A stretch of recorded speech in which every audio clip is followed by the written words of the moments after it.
Hello parents and welcome back to Parent Academy. My name is Allison Cottingham and I am an ELA academic facilitator. I'm joined by Selena Bryan, an academic math facilitator. This month we are going to share with you some things that you can work on with your kindergarten student. For ELA or reading, we're going to be working on identifying medial or middle sounds in words and final sounds or the ending sounds in words. So what can you do to help your child with this? Well, last month we shared that you could work with the alphabet chart, having your child practice the sounds that all the letters make, and that's a great way to start. You can also review the sounds that the vowels make. That way they can make sure they can identify them in the words. Then you are going to simply name some words such as like pet. When you say the word, you're going to have your child repeat that word back to you. Then you want them to tap out the sounds that they hear.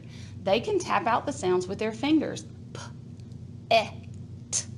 And then you might say, what sound do you hear in the middle of that word, pet? And they can do it again, and you can do it with them. P, e, t. What sound did you hear in the middle? Oh, I heard the e sound. So that would be identifying that medial or middle sound in a word. You could also do it with pennies or other little things you have laying around your house. For that, you can say another word like rib, and you could say and slide them. Ib.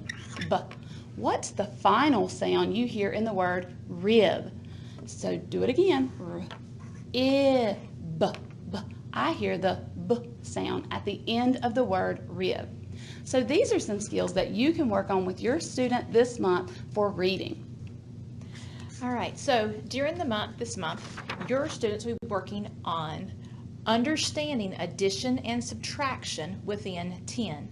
Previously, your students have been working on counting strategies this year, and those counting strategies are very important to help them with addition and subtraction work. During this time, making sure that they understand what addition means and what subtraction means is the most important skill. Your students will continue working with addition and subtraction throughout February and March, and we will talk more about that in the upcoming months. So for this month, the focus is really going to be on understanding, do they understand what addition means and what subtraction means? So let's talk about how you can practice that at home with your students.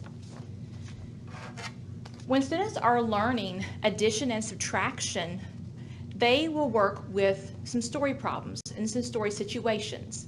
And at first, it may be that you can read some of these here that you found on the activity to your students and have them either act them out or verbally explain to you what's happened in the story. Now, of course, they can also use objects at home to do this. So I'm going to read an example to you. Sam has 3 apples. Molly gave Sam 4 more apples. How many apples does Sam have now?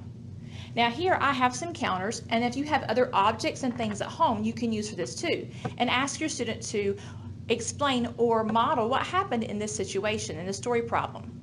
So again, Sam has 3 apples. They can show you, okay, 3 apples. 1, 2, 3. And then Molly gave Sam 4 more apples. So what does that look like? I'm going to add 4 more. 1, 2, 3, 4.